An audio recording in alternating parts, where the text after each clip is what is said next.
presenta.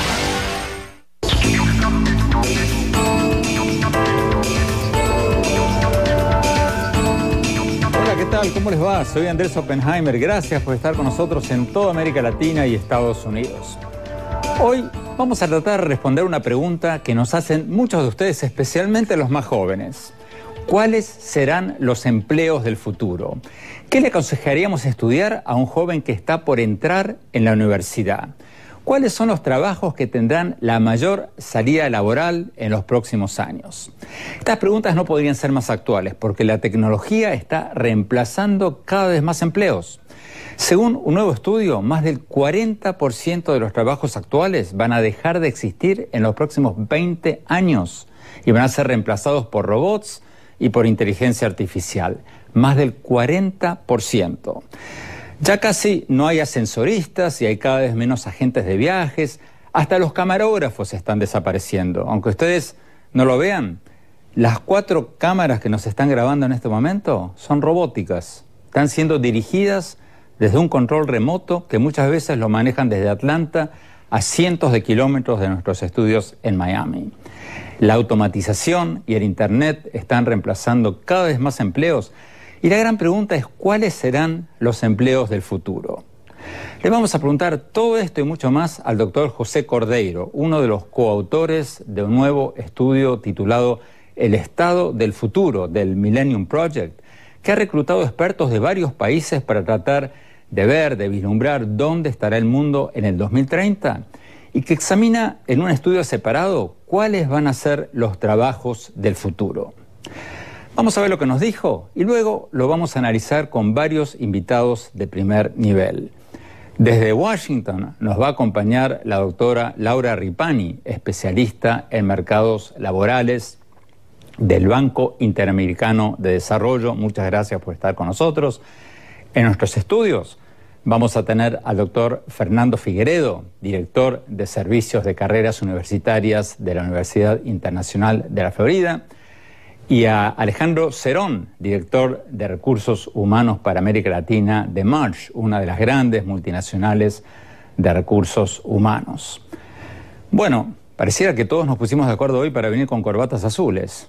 Vamos directamente a la entrevista que le hicimos hace pocos días al doctor José Cordeiro.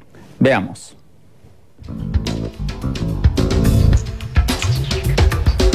Doctor José Cordeiro, muchas gracias por estar con nosotros.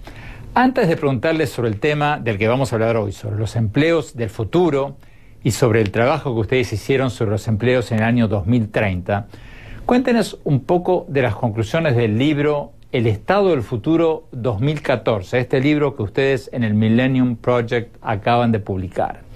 A grandes rasgos, ¿cómo ven ustedes el mundo en las próximas 2 o 3 décadas?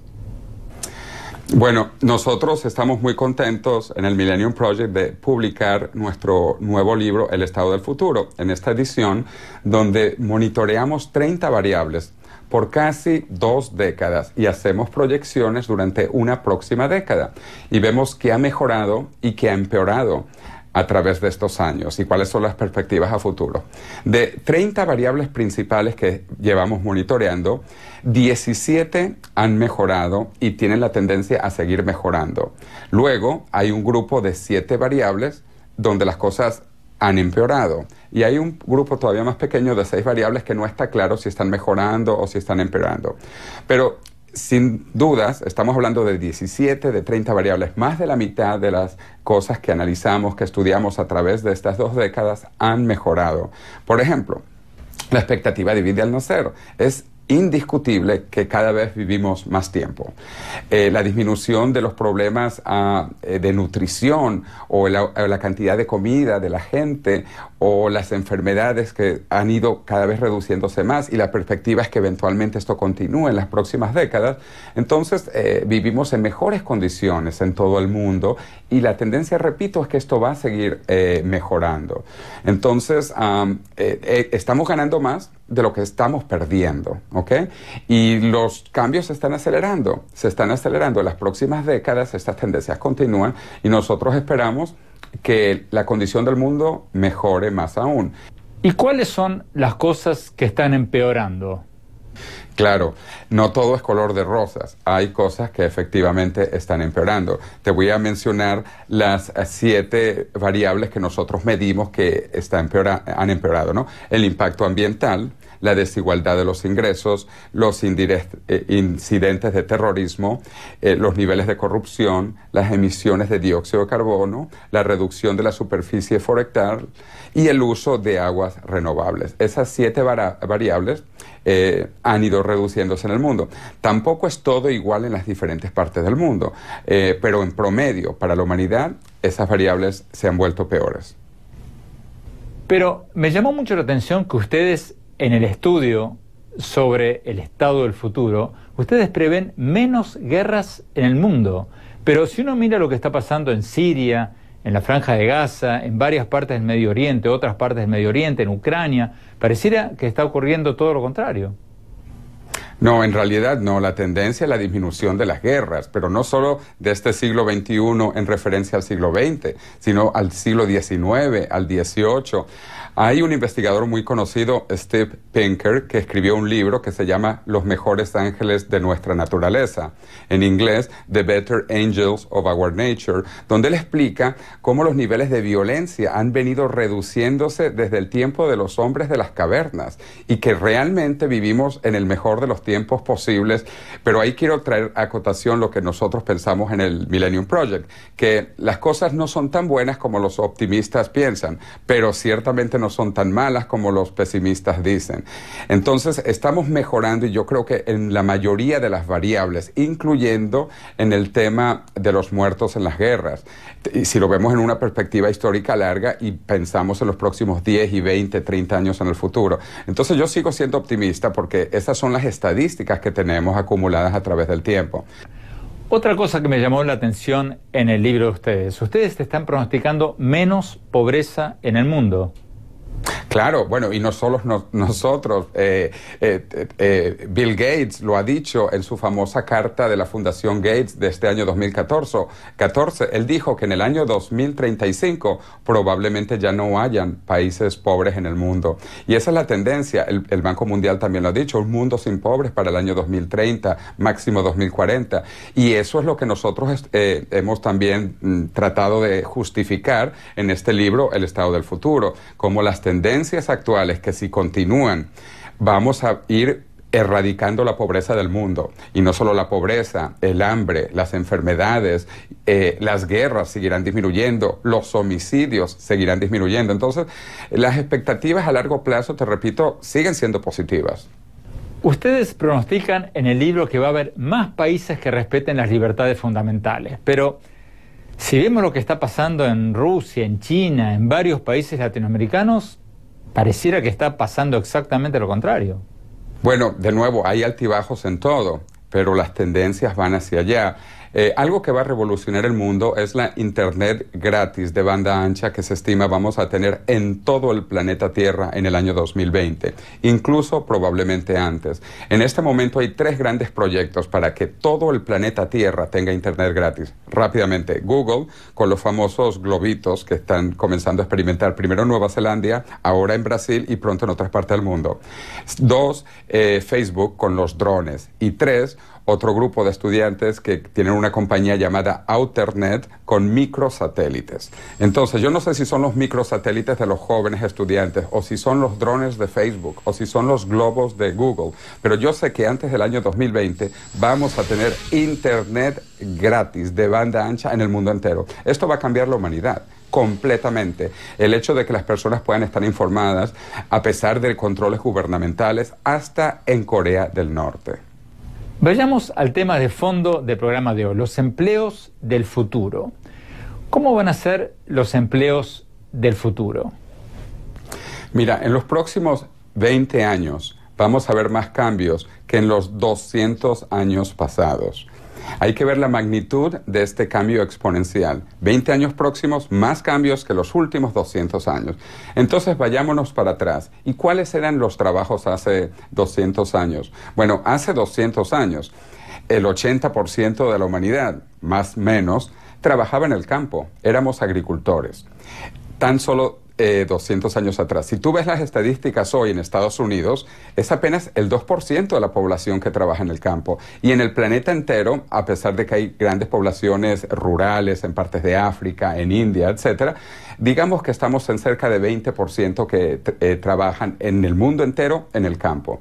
O sea, es que es impresionante. Pero ¿qué va a pasar en los próximos 20 años? Bueno, va a seguir disminuyendo los trabajos en el campo y van a haber más trabajos en la ciudad de cosas muy modernas que aún no existen. Antes de entrar en detalles en el próximo bloque, denos una idea general, por favor, sobre qué tipo de nuevos empleos vamos a estar viendo en la próxima década o en las próximas 2 décadas.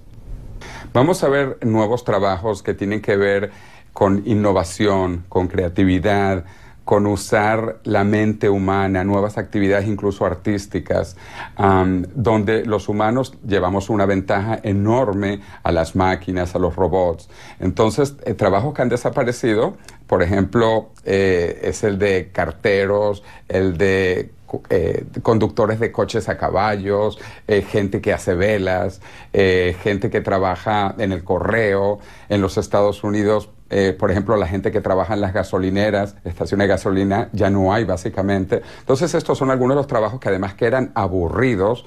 Peor de todos, el caso de un agricultor que estaba todo el tiempo tomando sol en la tierra y sufriendo en ese trabajo muy fuerte, muy pesado. Bueno, esto está desapareciendo y van a venir nuevas cosas más interesantes. Incluso programadores, usando todas las nuevas habilidades que nos da la tecnología, artistas con nuevas cosas, nuevas maneras de expresar el arte, de comunicarse, cosas virtuales, que vamos a tener correspondencia entre diferentes partes del mundo en tiempo simultáneo, o sea, cosas que aún se están formando, que están naciendo y que también van a utilizar enormemente la tecnología.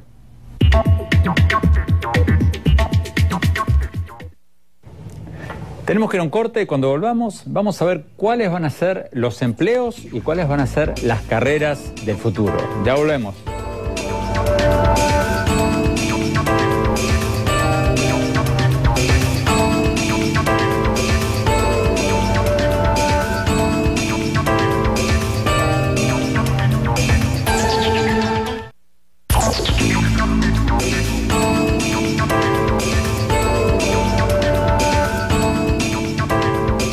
Muchas gracias por seguir con nosotros. Estamos hablando sobre los trabajos del futuro y de estos nuevos estudios según los cuales el 40% de los actuales empleos van a dejar de existir dentro de 1 o 2 décadas.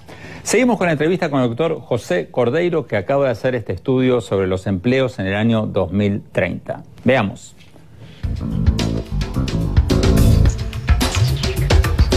Doctor Cordeiro, en el trabajo que ustedes hicieron sobre los empleos en el año 2030, me llamó la atención que ustedes dicen que más del 40% de los empleos en Estados Unidos en el año 2030 van a ser reemplazados por robots e inteligencia artificial. ¿Qué empleos van a ser reemplazados por robots? Mira, básicamente todo lo que puede ser automatizado, mecanizado, va a ser reemplazado por robots. Muchos de los trabajos en plantas industriales, como ya ha ido ocurriendo en estos años, va a ser eliminado. Mucho del trabajo repetitivo también en diferentes profesiones, incluso en derecho, en periodismo.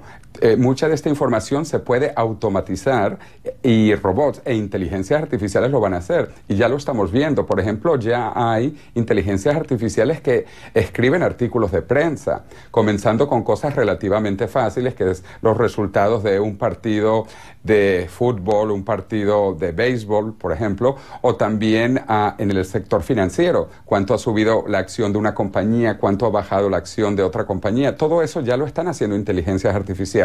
Y eso va a continuar, pero no van a reemplazar a todo el mundo, sino que también van a permitir que los periodistas o que los abogados o que los médicos, por ejemplo, se vuelvan más profesionales en su parte humana y tengan la información repetitiva, automatizada de robots e inteligencias artificiales. Pero la pregunta que muchos nos estamos haciendo en este momento, ¿todo esto que usted cuenta no va a hacer crecer enormemente el desempleo en todo el mundo? Se habla del desempleo tecnológico, efectivamente, pero es que la tecnología es verdad que destruye empleos. Y afortunadamente lo hace así, porque yo no quisiera ser agricultor hoy en mi vida, ¿no? Yo soy ingeniero y me gustan las cosas que hago en ingeniería, por ejemplo, ¿no? Entonces, en el futuro no va a haber los trabajos aburridos, los trabajos, repito, repetitivos, que pueden ser automatizados, etcétera. Entonces, van a haber cosas nuevas. O sea, la tecnología destruye unos trabajos, pero crea trabajos más interesantes. Y no solo más interesantes, sino mejor pagados. Y es la historia de la humanidad. Siempre hemos ido avanzando gracias a la tecnología y con trabajos mejor remunerados. Y adicionalmente trabajando menos tiempo.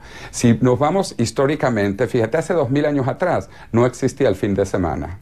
Básicamente, todo el mundo trabajaba todos los días. Además que éramos agricultores, no existía el fin de semana en una sociedad agrícola. Se trabajaba todo el tiempo. Hace más o menos 2 siglos, con la Revolución Industrial, se formalizó el domingo. Y hace más o menos 1 siglo también se creó el sábado como día de fiesta. Ahora podemos tener, quizás en 10, 20, 30 años, vamos a tener el viernes libre también. Y quizás el jueves. Vamos a pasar entonces, en los últimos 2000 años, de ningún día libre, quizás a 3, 4 o 5 días libres. Esto es un gran logro gracias a la tecnología. ¿Qué le aconsejaría usted estudiar a los jóvenes? Vamos a trabajar cada vez menos en trabajos más interesantes, más inteligentes, más creativos, más innovativos, y vamos a dejar que las inteligencias artificiales y los robots hagan los trabajos más aburridos, más mecánicos, más pesados. Nos vamos a redistribuir el trabajo, por decirlo así. Y el nivel de vida va a seguir mejorando, como ha sido la realidad de la humanidad durante los últimos 2000 años. La tendencia es que esto continúe y por eso los trabajos del futuro van a ser más interesantes. Y muchos de ellos no los conocemos. O sea, tú te imaginas a un agricultor hace 200 años que podía pensar que iban a haber ingenieros o que iban a haber abogados o que iban a haber médicos. No existía básicamente nada de esto realmente. Bueno, yo no sé qué va a haber en los próximos 20 años, pero se va a usar mucho más la tecnología y la imaginación humana, la creatividad humana en los nuevos trabajos, que a lo mejor va a ser incluso un programador para actividades ambientales, o también puede ser un ingeniero para actividades espaciales, porque vamos a estar haciendo muchas cosas en el espacio. Entonces vienen nuevas tendencias, nuevos trabajos más entretenidos y que van a cambiar en el tiempo. Porque tú a lo mejor después de 20 años de ser una profesión, vas a querer tener otra profesión los próximos 20 años, porque vamos a vivir mucho más tiempo en buena condición y tú no vas a querer ser toda una vida de 100 años tener el mismo trabajo. Tú vas a querer cambiar, evolucionar, mejorar, continuamente educarte más y más, aprender nuevas cosas y trabajar en cosas nuevas. Vamos a Washington, doctora Laura Ripani. Laura, ¿todo esto no va a hacer crecer enormemente el desempleo en todo el mundo? ¿O vamos a una semana de 3 días como lo propuso recientemente Carlos Slim? Gracias por la invitación, Andrés. Yo creo que este tema de la creación de empleos del futuro, qué es lo que se va a estar creando y qué es lo que se va a estar destruyendo, como decía bien el señor Cordeiro, se habla del desempleo tecnológico, pero también se abren oportunidades con la globalización, con el uso de cada día más del trabajo a distancia, del trabajo desde la casa, de modelos más flexibles de trabajo. Esto permite que desde África se puedan estar haciendo servicios online que antes se tenían que hacer dentro del país donde uno vivía. Entonces creo que va a haber creación de nuevos empleos que todavía no conocemos, porque como decía un informe del Departamento de Trabajo de Estados Unidos, 65% de los empleos del futuro aún no existen. Entonces todavía no podemos saber lo que se viene, pero sí sabemos que va a tener que ver, como bien decía el señor Cordeiro, con temas de tecnológicos, de innovación, de creatividad y de estar conectados en este mundo globalizado. Entonces creo que sí va a haber desempleo en las tareas más rutinarias, más mecánicas, pero a la vez se van a abrir nuevos trabajos que nos van a conectar más a todos. Alejandro Cerón, a ver, después te voy a preguntar más en detalle, tú que estás en el mundo del empleo, cuáles son concretamente los empleos que van a aparecer cada vez más. Pero a la pregunta que le hacía recién a Cordeiro y a la doctora Ripani, ¿No va a haber más desempleo? Yo creo que se va a mantener la tendencia que existe hoy por la falta de inversiones y el crecimiento de los negocios, pero no por la cuestión tecnológica. A ver si te entiendo bien.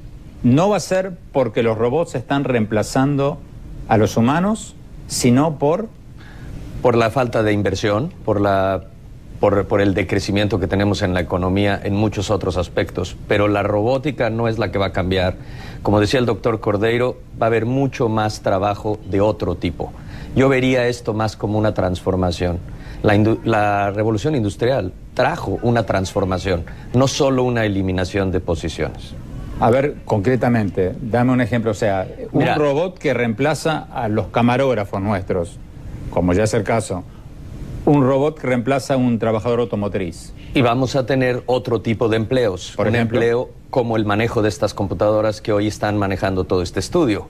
Entonces, nosotros hemos publicado un estudio donde las posiciones del futuro van a demandar mucho mejor uso de los datos, que antes no teníamos datos. Ahora, gracias a todas las inversiones tecnológicas, podemos analizar muchos de los datos comerciales que existen y las compañías se benefician de eso. Dame un ejemplo concreto para aterrizarlo. Un puesto de analíticos, trabajar en todos los datos. Hoy manejamos muchísimas bases de datos, pero no necesariamente sabemos sacarle toda esa información, correlacionarla. Después te voy a pedir que me lo expliques más fácil para mí.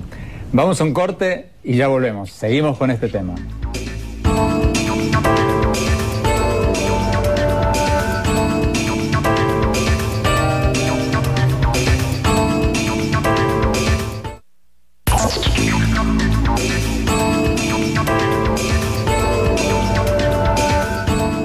Muchas gracias por seguir con nosotros. Estamos hablando sobre los empleos del futuro y estos nuevos estudios según los cuales más del 40% de los empleos actuales no van a existir dentro de 2 décadas. O sea, así como desaparecieron los ascensoristas con los elevadores automáticos, están desapareciendo las agencias de viajes por el internet, los camarógrafos de nuestros estudios que están siendo manejados robóticamente, todo eso. ¿Cuáles van a ser los nuevos empleos que van a reemplazar esos viejos empleos que están siendo desfasados? Seguimos con la entrevista con el doctor José Cordeiro, autor de este trabajo sobre los empleos en el año 2030, coautor. Sigamos.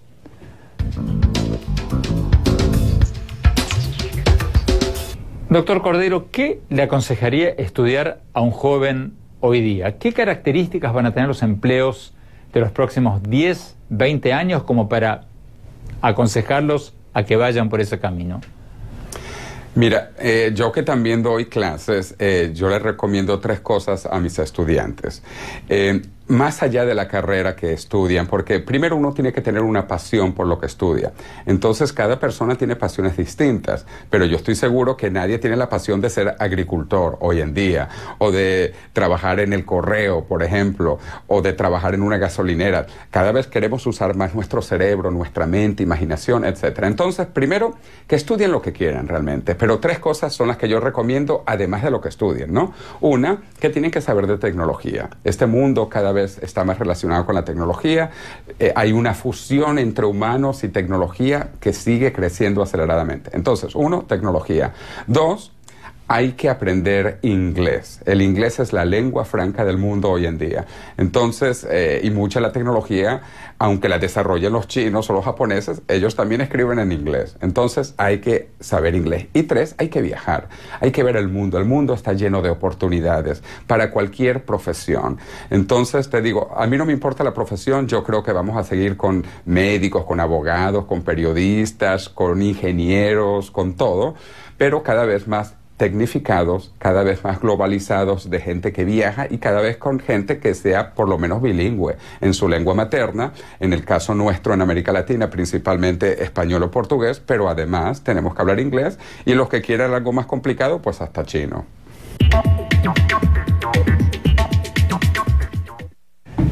Fernando Figueredo, tú estás en una gran universidad, te preguntarán todos los días qué deben estudiar los jóvenes. ¿Tú estás de acuerdo con lo que acaba de decir el doctor Cordeiro de que, número 1, tecnología o no?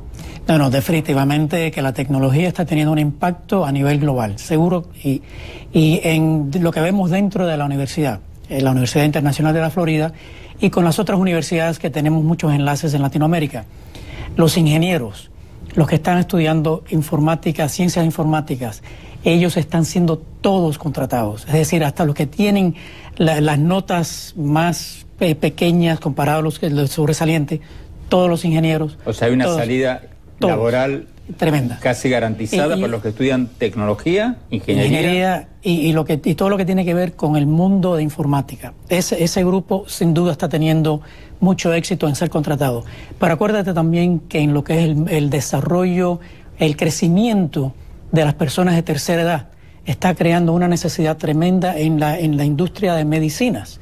Doctores, enfermeros. O sea, por los cambios demográficos, porque el mundo está teniendo cada vez más gente de más edad. Así es. Eso requiere más enfermeras, más que... Más doctores, más enfermeras, más personas de cuidado en las casas de las personas de tercera edad, incluso dentro de lo que es la tecnología y lo que es la industria de medicina. Estamos viendo que hoy en día, a lo mejor el enfermero que estaba al lado cuando estaba el doctor en la cirugía operando, que ya no está ahí, pero el doctor está atrás de una pantalla a 5 metros de la mesa de operación, y el que está operando, lo que está diciendo el doctor, es un técnico. Es decir, que estamos reemplazando. Yo diría que la tecnología no está eliminando trabajos, sino está desplazando ciertos trabajos y creando otros trabajos. A ver, vamos a Washington, doctora Laura Ripani. Recién Fernando Figueiredo y antes el doctor Cordeiro nos hablaban de la importancia de que los jóvenes estudian carreras tecnológicas, pero ustedes hicieron un estudio, yo leí un estudio de ustedes donde dice que poquísimos estudiantes en América Latina, comparado con Asia o comparado incluso con Estados Unidos, están entrando en ingeniería y carreras técnicas. ¿Qué está pasando? Efectivamente, Andrés, lo que es la participación dentro de la escuela media técnica, por ejemplo, en la América Latina, es mucho menor el porcentaje de jóvenes que están en la educación técnica media comparado con otros países fuera de la región. Entonces, por ejemplo, un 6% en Brasil de jóvenes están dentro de la educación técnica media, comparado con más del doble en países de la OCDE. Entonces, es muy importante que haya una inversión mucho más fuerte en lo que es educación técnica media y también en formación para el trabajo. Y esto tiene que ser... Pero Laura, ¿cómo te explicas, Laura, que si todos coinciden en que los jóvenes que estudian carreras de ingeniería o técnica consiguen trabajo así, ¿cómo te explicas que tan pocos jóvenes latinoamericanos estén ingresando en esas carreras si saben que tienen una salida laboral garantizada? ¿Cuál es la explicación? Sí, ese es el punto esencial. Mencionas que saben que existe una salida laboral y creo que hay un problema ahí de información. Hay poca información acerca de lo que el mercado laboral está demandando. Entonces lo que hay que tener es sistemas más fuertes de prospección de la demanda, donde los empresarios expresen cuáles son sus necesidades en las empresas para que se informe el sistema educativo acerca de cuáles son las inversiones que se deben hacer, cuáles son las carreras que se deben promover, e informar también a los estudiantes sobre cuáles son las mejores perspectivas para ellos. Definitivamente tiene que ver con un sistema de identificación de la demanda del empresariado y también de prospección. ¿Qué se viene? ¿Cuáles son las carreras que en el futuro en América Latina van a estar más fuertes? Creo que eso hace falta. Tenemos que ir a un corte y cuando volvamos le quiero preguntar a Alejandro Cerón, que está en el mundo del trabajo, precisamente eso. Si es cierto que hay tanta demanda para jóvenes técnicos ingenieros o si, como dicen otros, terminan manejando un taxi. Ya volvemos.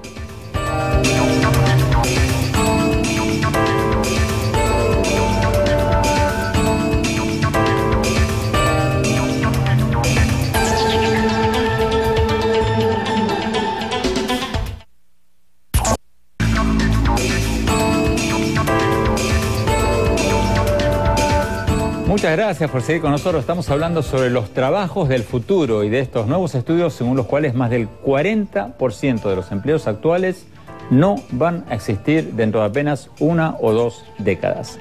Alejandro Cerón, en el bloque anterior hablábamos del mercado laboral y de los requerimientos del mercado laboral. Y tanto el doctor Correio como el doctor Figueiredo como la doctora Ripani nos decían de que el mercado laboral requiere técnicos, ingenieros, técnicos, expertos en computación.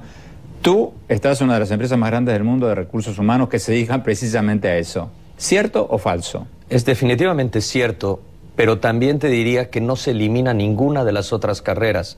Todas las carreras se van a seguir demandando.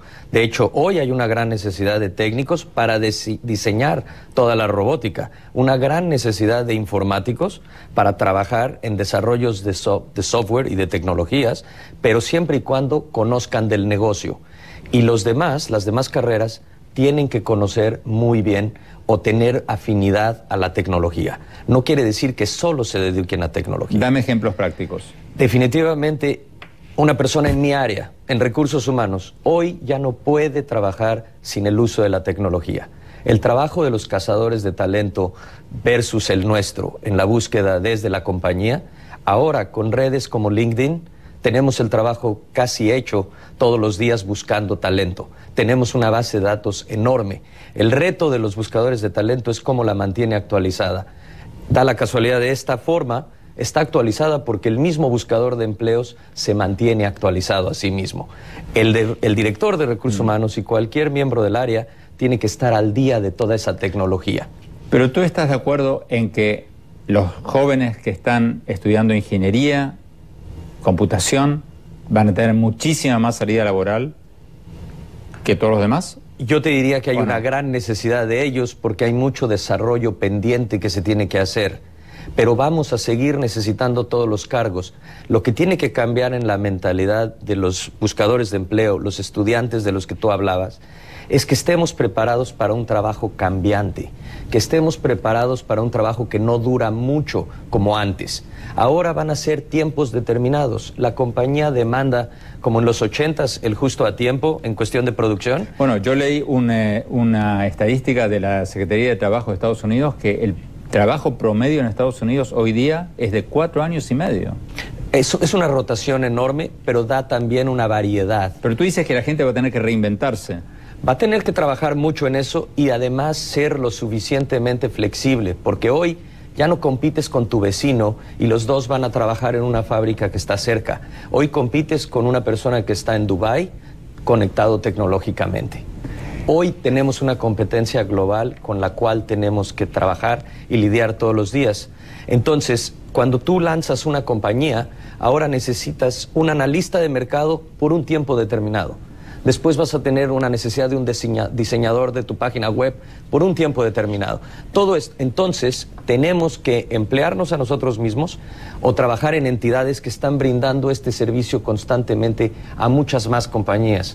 Entonces, como el doctor Cordeiro nos decía al principio, son trabajos muy diferentes que van a demandar mucho uso intelectual. Pero, Fernando Figueiredo, mucho uso intelectual, nos vamos a quedar en nuestra casa mirando televisión porque los trabajos van a durar cada vez menos. Bueno, pero fíjate un tema muy importante. Hoy en día estamos mirando que en el futuro una persona joven no solamente van a tener 5 o 6 diferentes trabajos, sino 5 o 6 diferentes profesiones. Uno puede entrar en la profesión de ingeniería para después cambiar en las comunicaciones corporativas, para después cambiar en la educación de universitario. El caso mío, ese fue una evolución profesional en donde yo he tenido ya 4 diferentes profesiones en mi carrera. Bueno, en el futuro eso va a ser mucho más.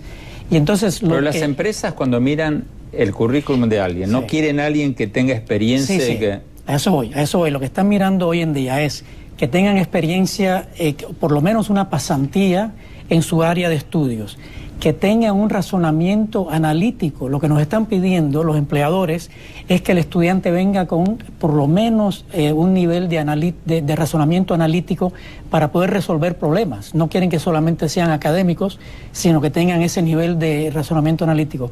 Lo que dijo José Cordeiro es muy importante, el idioma. Nosotros estamos en la universidad con un enlace con varias universidades, incluso la UADE en Argentina, para que nuestros estudiantes puedan reforzar su español, para que por lo menos puedan hablar inglés y español. Si además pueden hablar el portugués, sería impresionante, o algún otro idioma. Pero el idioma hace que el estudiante pueda elevarse a nivel competitivo contra otros estudiantes. Pero, ¿por qué puede elevarse a nivel competitivo con otros estudiantes? Supongo que la respuesta es porque hasta ahora alguien trabajaba en su vecindario y hoy en día por internet alguien en Argentina va a poder estar trabajando para alguien en Holanda. Así es, así es. Entonces, estamos trabajando, estamos hablando de una economía global, ¿eh?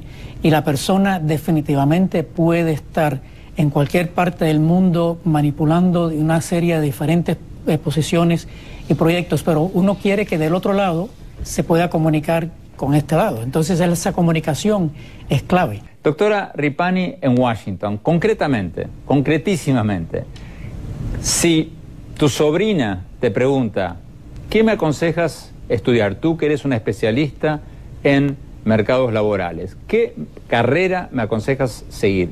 ¿Qué le responderías? Como se dijo anteriormente, dado los cambios tecnológicos, demográficos, etcétera, medicina, radiología, para atender todos estos cambios demográficos que se están dando en el campo de la medicina, ingenierías, ingeniería en sistemas, todo lo que acompañe el cambio tecnológico. Pero le diría también a mi sobrino que toque 3 temas fundamentales. Uno es idiomas, como se dijo anteriormente, necesita saber inglés.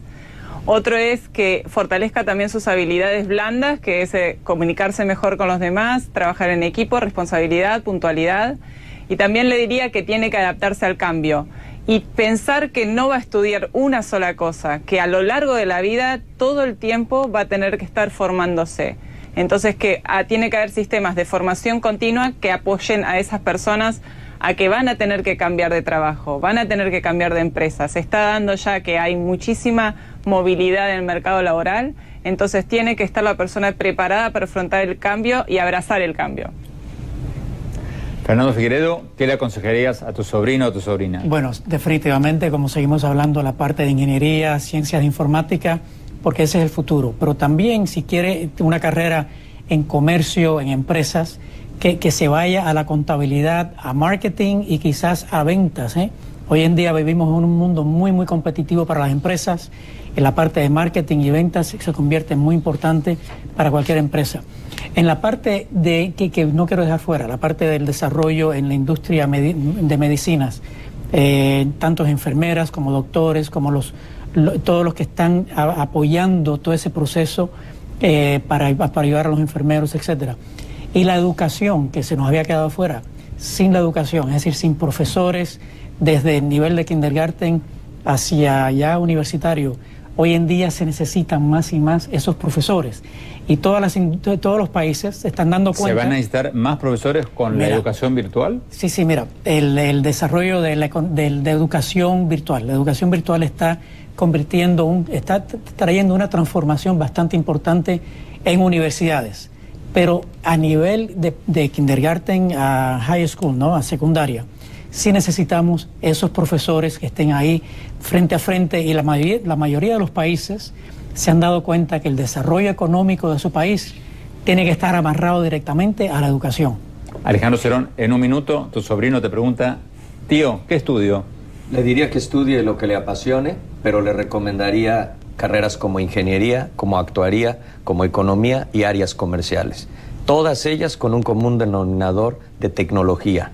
¿Qué pasa si uno no es apto para la tecnología? O sea, yo tenía un padre ingeniero, pero a mí nunca me interesó la ingeniería. ¿Qué hago? Estás haciendo un excelente punto. Hoy por hoy no podemos desligarnos de una discusión de diferencias generacionales. Hoy estás respondiendo precisamente como yo, Fernando, sobre tecnología, porque no nacimos con ella. Nos hemos ido adaptando, pero la generación de la que estamos hablando vive con tecnología desde el día que nació. Entonces ven la tecnología muy diferente a nosotros. Bueno, pero tú estás diciendo que tienen que seguir carreras tecnológicas. ¿Qué pasa si te gustan las humanidades o si te gusta el arte? Van a tener que seguir utilizándolas. Como te decía, en mi área de recursos humanos, utilizamos toda la tecnología para tener mucho más tiempo a tener un cara a cara. Pero otro punto muy importante, yo creo que en el futuro los de recursos humanos vamos a dedicar mucho tiempo a entrenar a la nueva generación a tener muchas mejores relaciones y comunicación, porque hoy ya no se comunican tanto. Yo tengo una hija que me textea en el auto para cambiar la estación del radio en el que venimos los dos. Eso habla de que la comunicación ya no está fluyendo como debe ser. Tenemos que ir a un corte, se nos acabó el tiempo lamentablemente. Vamos a un corte y mi conclusión y mis consejos para quienes quieren saber qué estudiar, cuáles son los empleos del futuro. Ya volvemos.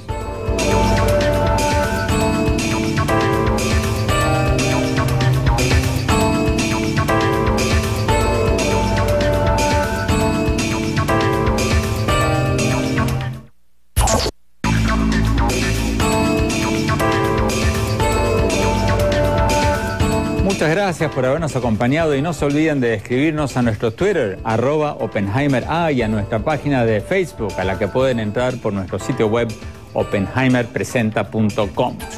Bueno, mi opinión sobre los trabajos del futuro y las carreras del futuro. No hay duda que estamos pasando de una era del trabajo manual a una era del trabajo mental. Eso ya está pasando. Yo siempre uso el ejemplo de una taza de café colombiano o brasilero de cualquier otro país que uno compra, que uno toma en una cafetería de Estados Unidos o de cualquier otra parte del mundo. ¿Saben qué porcentaje del precio que paga un consumidor por una taza de café va al productor de café, o sea, al que sacó el café de la mata? Como lo cuento en mi libro Basta de Historias, apenas el 3% o menos de lo que uno paga por una taza de café, el 97% va a quienes hicieron la ingeniería genética del café, el procesamiento, el branding, la publicidad, la distribución, la contabilidad, etcétera, etcétera, etcétera. Todo lo que sea producto del trabajo mental. Estamos en una nueva era del conocimiento, de la economía del conocimiento, en que el trabajo mental y la creatividad valen cada vez más y el trabajo manual y las materias primas valen cada vez menos. Entonces, los robots van a reemplazar cada vez más trabajos manuales repetitivos de la era industrial. Y ya está pasando, no solo en la industria automotriz, sino en todas las industrias. Como decíamos al principio del programa, las 4 cámaras que nos están grabando en este momento ya no tienen camarógrafos detrás de ellas, están siendo manejadas robóticamente desde una mesa de control que a veces se maneja desde Atlanta, a cientos de kilómetros de nuestros estudios en Miami. Entonces, ¿cuáles serán los trabajos del futuro? Creo que en esta nueva era de la economía del conocimiento, cada vez más gente se va a crear su propio trabajo. O sea, la gente no va a encontrar un trabajo, como muchos de nosotros cuando éramos jóvenes, sino que va a crear su propio trabajo, como ya lo están haciendo millones de gente. Desde quienes prestan un servicio nuevo hasta quienes inventan un nuevo programa de software. La clave de los empleos de futuro va a ser la innovación y la creatividad. Y por eso nuestras escuelas van a tener que enseñar a los niños no a memorizar información, sino a procesar información y utilizarla creativamente. Por eso creo que las carreras del futuro van a ser cada vez más carreras interdisciplinarias. Muchas universidades ya están permitiendo que los alumnos creen sus propias carreras interdisciplinarias, combinando carreras, creando nuevas carreras, como diseñador para el desarrollo sustentable, para quienes quieran ser asesores ambientales de obras públicas, o ingeniería médica para quienes quieran fabricar aparatos para usos médicos. Esa tendencia ya empezó, y nos guste o no nos guste, me temo que se va a acelerar cada vez más. Bueno, se nos acabó el tiempo. Gracias por habernos acompañado. Hasta la próxima.